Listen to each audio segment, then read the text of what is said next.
You know that feeling when you desperately need money and something falls into your lap that seems almost too perfect? Yeah, that was me 3 days ago. I should have trusted my gut, but desperation makes you ignore red flags that should be blazing like neon signs. I had been unemployed for 3 months after getting laid off from my warehouse job. Unemployment barely covered groceries, let alone rent. My landlord, Mrs. Chen, not related to the Dr. Chen I would meet later, had already given me 2 extensions. I was facing eviction in a week. That's when I was scrolling through job boards at 11 p.m. on a Tuesday, refreshing the same sites I had been checking for months when it appeared. Night security at Meridian Research Facility. $45 per hour. Immediate start. Must be available for overnight shifts. Serious inquiries only. $45 an hour. I stared at the screen, convinced it was a typo. Most security jobs around here paid maybe 15, 20 if you were lucky. This was 3 times that amount. I read the posting again, looking for the catch. The job description was bare bones. Monitor security systems, maintain facility access logs, respond to emergencies. Previous security experience preferred but not required. Must be comfortable working alone. That was it. No company description, no website link, just a phone number and an email address. I tried Googling Meridian Research Facility but found nothing. No website, no news articles, nothing on social media. That should have been red flag number 1. But I needed the money, badly. I sent my resume at 11:30 p.m., not expecting to hear back for days, if at all. My phone rang at 11:47 p.m. The voice was male, tired, with an edge of stress that made my skin crawl. Is this Jake Thompson? Yes, speaking. Who is this? Marcus Rivera, head of security at Meridian Research. You applied for the night position. Oh wow, that was fast. I just sent my application.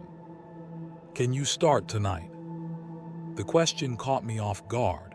Tonight? I mean, I guess so, but don't you want to interview me first? Check references. We have reviewed your application. You have warehouse security experience. You are available for nights and you need the job. That's enough. The last guard quit suddenly, and we cannot leave the facility unattended. There was something in his voice when he mentioned the last guard. Not annoyance or frustration, but genuine fear. What happened to him? Personal reasons. Look, Mr. Thompson, I will be frank with you. This is not a typical security job. The facility conducts specialized research, and there are unique protocols you will need to follow. But if you can handle taking instructions and not asking too many questions, it pays well. Very well. The way he emphasized very well told me everything I needed to know about why the pay was so high. This was not going to be a normal night watching empty offices. But $45 an hour. That was nearly $400 for one 8-hour shift. I will take it, I said before I could change my mind. Good, meet me at 142 Sycamore Industrial Drive at 10 p.m. sharp. Bring identification. Do not be late. He hung up before I could ask about uniforms, training, or any of the dozen other questions I should have asked.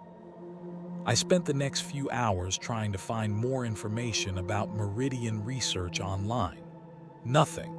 The address led to a blank spot on most mapping services, though Google Earth showed what looked like a large concrete building surrounded by forest. No street view available. Red flag number 2. At 9:45 p.m., I drove out to the address. The facility was exactly as isolated as it had appeared online. A single road leading through dense woods to a parking lot in front of a 3-story concrete building. No signs, no logos, just a number 142 on a small placard by the entrance. Marcus was waiting in the parking lot, leaning against a beat-up sedan and smoking. Even in the dim light, I could see the exhaustion etched on his face. He looked like he had been running on coffee and anxiety for weeks.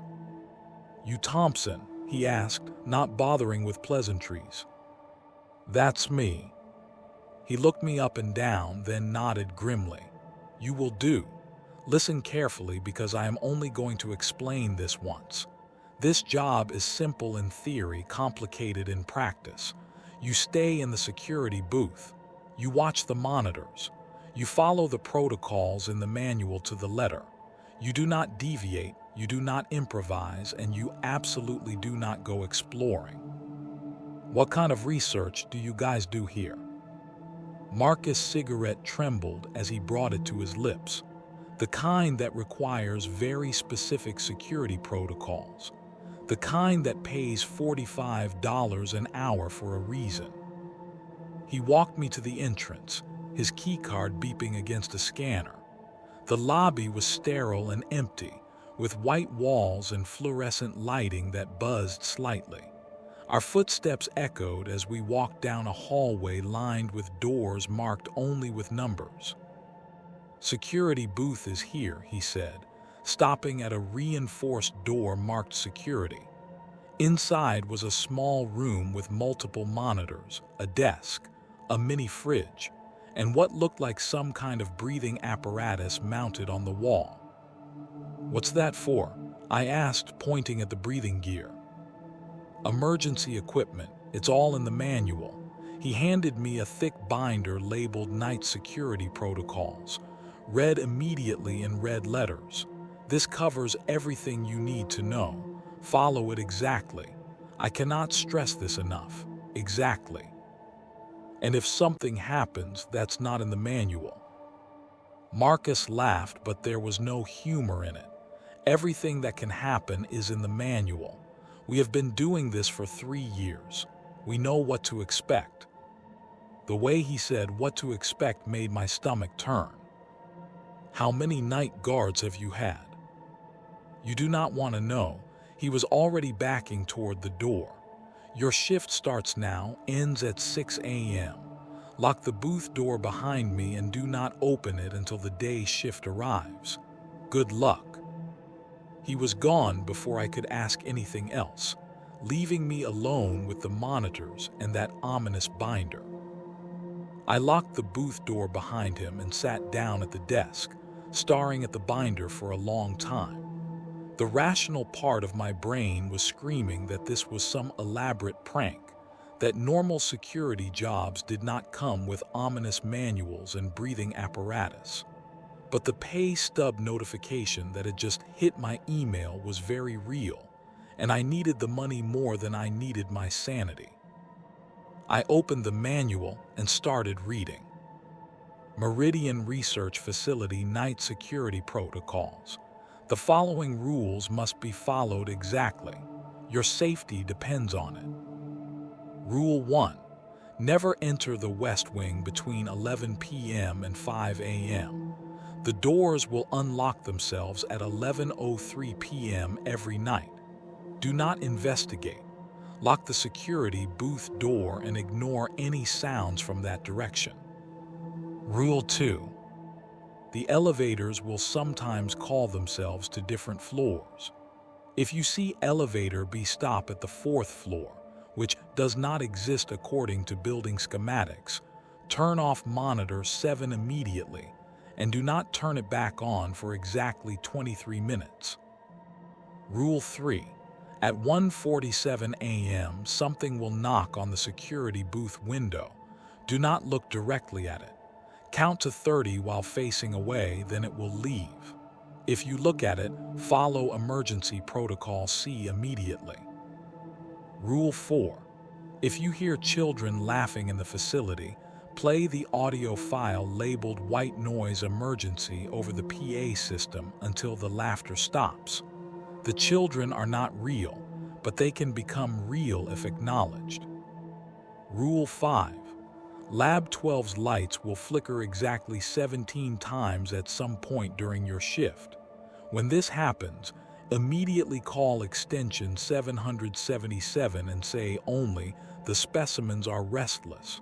Someone will handle it. Do not ask questions. Rule 6. If any monitor shows the hallways filled with water, this is not a malfunction. Put on the breathing apparatus stored under your desk and wait. The water is not real, but drowning in it is. Rule 7. Between 3 a.m. and 4 a.m., something mimics the voices of the day shift workers asking to be let in. Dr. Sarah Chen's voice is the most common. Do not open any doors during this time, regardless of what they claim has happened to them. Emergency Protocol C. If you have looked directly at the 1:47 a.m. visitor, immediately go to Supply Closet J in the West Wing. Ignore Rule 1 in this case only. Inside you will find silver-lined goggles. Wear them until sunrise. Do not remove them for any reason, even if you can no longer see anything else. Remember, the research conducted here pushes the boundaries of reality. Side effects are contained but not eliminated. Complete your shift and report any deviations to the morning supervisor. The first hour was quiet. I familiarized myself with the monitor layout. 12 screens showing different areas of the facility. Labs, hallways, the lobby, something labeled West Wing that seemed to be in a separate building entirely. Everything looked normal. Sterile, empty, but normal. At 10:50 p.m., I started a logbook entry as instructed. Night shift begins, all systems normal. 11 p.m. came and went. I was starting to relax, thinking maybe this would be an easy shift after all. Then at exactly 11:03, I heard it. The electronic beep of multiple doors unlocking simultaneously. The sound seemed to come from everywhere at once, echoing through the building's ventilation system. On the monitors, I watched as the West Wing hallway doors swung open in perfect synchronization. But beyond the doorways, there was not the usual view of empty offices or labs, just darkness. Not regular darkness. This was something deeper, something that seemed to absorb light rather than simply lacking it. And it moved. Subtle undulations, like looking at the bottom of a deep, black ocean. I quickly locked the booth door and double-checked that all my windows were secure. By midnight, the sound started, faint at first. What sounded like fingernails or claws dragging along metal surfaces. It came from the West Wing, a rhythmic scratching that followed no pattern I could identify. Sometimes fast, sometimes slow, sometimes stopping entirely for long enough that I would think it was over before starting again. I tried turning up the volume on other monitors to mask the sound, but somehow I could still hear it, as if it was coming through the walls themselves. 1:15 a.m. I was checking my logbook when I noticed all the West Wing cameras had gone offline. The screens showed static, but through the white noise I could swear I saw shapes moving. Large shapes, too big to be human. 1:30 a.m. Lab 12's lights started flickering. I counted carefully. Exactly 17 times, just as the manual had predicted. My hands were shaking as I picked up the phone and dialed extension 777. It rang once before a voice answered. Not hello, not security desk, just yes. The specimens are restless, I said, reading directly from the manual. Acknowledged. Containment protocols are in effect. Do not investigate any sounds from Lab 12 for the next 30 minutes. The line went dead. As if on cue, I started hearing new sounds. Not scratching this time, but what sounded like heavy objects being moved around. Scraping. Something that might have been glass breaking. I forced myself not to look at the Lab 12 monitor. 1:47 a.m. The knock came right on schedule. Tap, tap, tap on the window behind me. I forced myself to keep facing the monitors, my heart hammering as I started counting. 1, 2, 3. The knocking came again, more insistent this time. I could hear breathing against the glass. Slow, deliberate, like whatever was out there was savoring the moment. 10, 11, 12. The breathing got louder. It fogged the window with each exhale, and in my peripheral vision, I could see the condensation forming patterns that looked almost like letters. 20, 21, 22. The knocking turned to scratching, long, deliberate strokes against the reinforced glass. The sound made my teeth ache. 30. Everything stopped. I waited another full minute before I dared to turn around.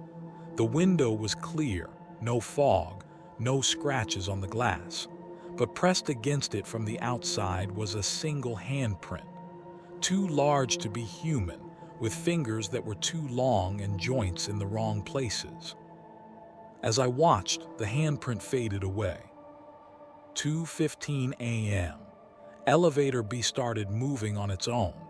I watched on monitor 6 as it descended from the third floor, stopping at the second, then the first, then continuing down to what should have been the basement. But the floor indicator kept going. B1, B2, B3, then suddenly jumped to 4. According to the building schematics I had been shown, there was no fourth floor. The building was only 3 stories. I quickly shut off monitor 7 as instructed and set a timer for exactly 23 minutes. In the blank screen's reflection, I caught glimpses of movement that could not be coming from the room I was in. Tall figures walking behind me, though I was alone. I forced myself not to turn around. During those 23 minutes, I heard the elevator moving constantly. Up and down, stopping at floors that should not exist. The mechanical whir of the motor was joined by other sounds, muffled voices speaking in what might have been languages, or might have been something else entirely. When my timer went off and I turned monitor 7 back on, the elevator was sitting normally on the first floor, doors closed. The floor indicator read 1 like nothing had happened. 3 a.m. I was writing in the logbook when I heard my name being called from somewhere in the facility, not over the intercom. This was coming through the walls, distant but clear. Jake Thompson. It was a woman's voice. Professional and slightly accented. Dr. Chen, I realized. I had met her briefly when Marcus had shown me around earlier. She sounded hurt, desperate. "Hello, is anyone there? Please, I need help." I gripped my pen tighter and kept writing in the logbook, documenting everything as instructed. "There has been an accident in Lab 8. I am trapped and I think I am bleeding." The voice was getting closer, more urgent. I could hear footsteps in the hallway outside the security booth. "Please, I can see the light under your door. I know someone is in there." My hand was reaching for the door controls before I caught myself. The clock on the wall read 3:17 a.m. Rule 7 was very specific about this time period. "Why won't you help me?" The voice was right outside the door now, pleading. "I'm hurt badly. Please just open the door." For 23 minutes, fake Dr. Chen begged for help. She described her injuries in vivid detail, explained about chemical spills and fires and colleagues who were not responding to radio calls. Her story was consistent, desperate, heartbreaking, and completely fake. At 3:40 a.m., the voice changed. Still Dr. Chen's voice, but the tone shifted from desperation to something else. Amusement. I know you can hear me, Jake. I know you are following the rules like a good little guard. But what if the rules are wrong? What if I really am hurt? What if you are letting someone die because you are too scared to open a door? I kept writing in the logbook, my handwriting getting shakier with each word. What if the real Dr. Chen finds out you listened to her beg for help and did nothing? How will you explain that to her family? At exactly 4 a.m., the voice stopped mid-sentence. 4:30 a.m., the children started laughing. It began as a whisper of giggles from somewhere deep in the facility, like kids playing hide and seek. Happy, innocent sounds that would have been delightful anywhere else. Here, in this concrete tomb at 4:30 in the morning, they were terrifying. The laughter grew louder, echoing through the ventilation system. I could trace it moving through the building, starting in the west wing, flowing through the laboratories, getting closer to the security booth. I fumbled for the PA system and found the file labeled white noise emergency. The moment I hit play, a wall of static filled the building, drowning out everything else. For 10 minutes, I sat in that deafening white noise, unable to hear anything else. When I finally turned it off, the silence was absolute. No more laughter, no more scratching, no mechanical hums or electrical buzzes. Just perfect, suffocating quiet. That's when I heard my own voice coming from the West Wing. 5 a.m. I was listening to myself have a conversation with Marcus about facility protocols, not a recording. This other me was discussing things that had happened during my current shift, things no recording could have known about. The 147 visitor was particularly persistent tonight, my voice was saying. Left quite an impression on the window. Did he look? Marcus' voice replied. The new guard, did he look at it directly? Almost. He has got better self-control than the last one. This one might actually make it through the week. Good, we are running out of candidates. The town is starting to ask questions about the turnover rate. I listened to this impossible conversation for nearly an hour, learning things about the facility that were not in any manual. The research they conducted here was not just pushing boundaries. It was tearing holes in reality itself. The specimens were not animals or chemical compounds. They were things from somewhere else, somewhere that existed in the spaces between spaces. And somehow, the night guards were an essential part of keeping them contained. 5:45 a.m. All the monitors began showing impossible things. Hallways that led to outdoor landscapes despite being in the middle of the building. Laboratories filled with equipment that belonged in medieval torture chambers. Rooms full of floating objects that cast shadows in the wrong directions. In one monitor, I saw myself sleeping at the security desk, though I was wide awake and staring at the screen. In another, the facility was completely underwater, with things that might have been fish swimming through the corridors. The most disturbing was Monitor 12, which showed the security booth from an angle that should not have been possible. I was sitting at the desk, writing in the logbook, but my reflection in the window behind me was doing something else entirely. It was standing, facing the window, with its hands pressed against the glass from the inside. 6 a.m. The first hint of dawn was beginning to show around the edges of the window shades when I made my mistake. I was so focused on the monitors, so relieved that my shift was almost over, that I forgot about Rule 1. As I stood up to stretch my legs, movement in my peripheral vision caught my attention. The West Wing hallway was visible through the security booth side window, and something was walking down it. I turned to look before I could stop myself. It was tall, maybe 7 feet, and moved with a fluid grace that made my skin crawl. At first glance, it looked almost human, but the proportions were all wrong. Arms too long, legs that bent at too many joints, a torso that seemed to ripple and shift as it walked. But the worst part was its face, or rather faces.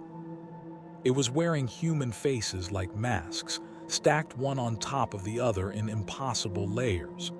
I recognized some of them. Marcus, Dr. Chen, other people I had seen briefly during the day shift orientation. And on top, looking directly at me through the window, was my own face. The thing wearing my face smiled at me with my own mouth and waved with my own hand. I ran to supply closet J, my hands shaking as I searched for the silver-lined goggles.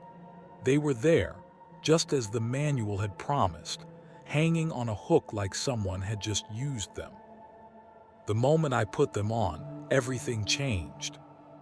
Through the goggles, I could see the facility as it really was. The West Wing was not just a separate building. It was a containment area for things that should not exist. The laboratories were not researching anything scientific. They were observation posts, monitoring tears in reality itself. And the guards, we were not there to keep people out, we were there to keep things in. The entity I had looked at was pressed against the window now, no longer wearing faces but showing its true form.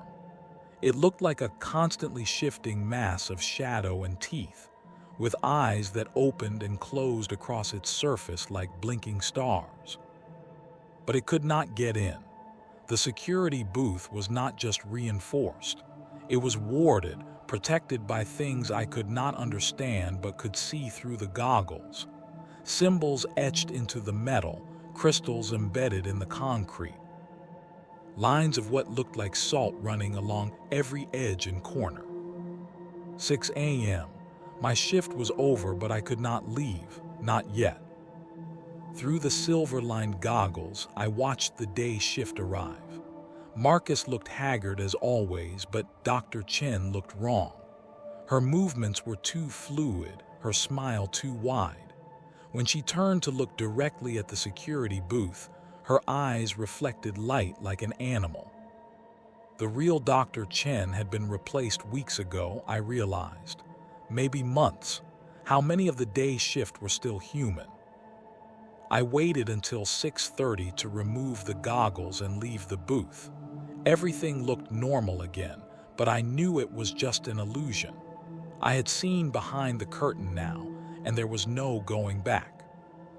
Marcus was waiting for me in the parking lot with an envelope full of cash and a look of grim satisfaction. "Good job, Thompson. You followed the rules. That is more than we can say for most guards." "What happened to the others?" He lit a cigarette and stared at the building. Some broke the rules. Some looked when they should not have looked. Some tried to leave early.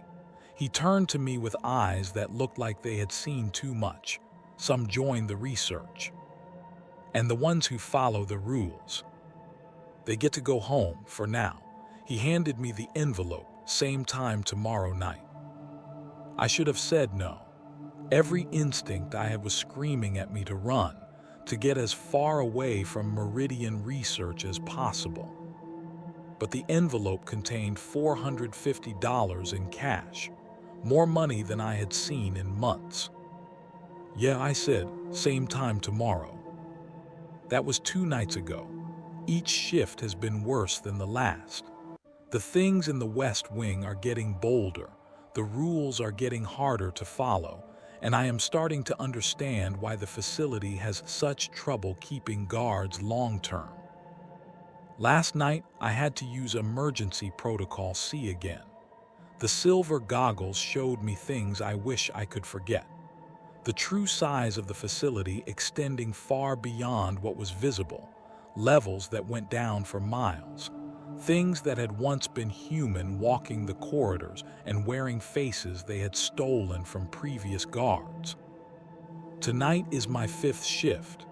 Marcus looked terrible when he called to confirm, like he had not slept since I started working there. Apparently, they are having unusual activity levels and need someone reliable on duty. I am writing this down as a record in case something happens to me. If you ever see a job posting for night security at Meridian Research Facility, do not apply. The pay is good, but the cost is too high. Some doors should stay closed, some things should stay contained, and some jobs are too dangerous at any price. Update 2:33 a.m.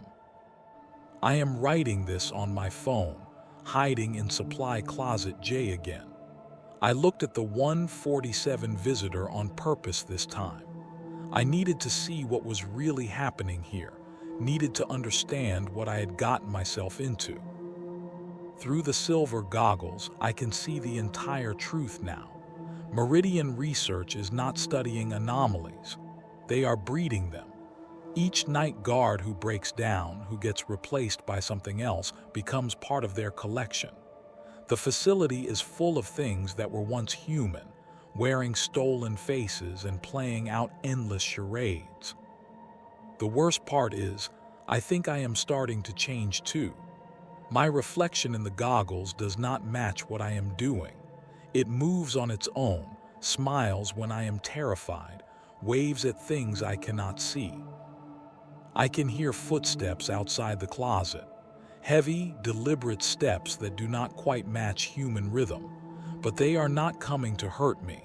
They are coming to welcome me. The door is opening. I can see Marcus standing there, but through the goggles, he looks like the thing from the West Wing.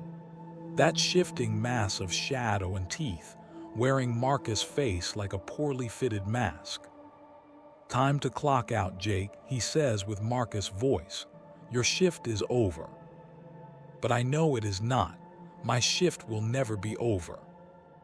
I am becoming part of the facility now, part of the research.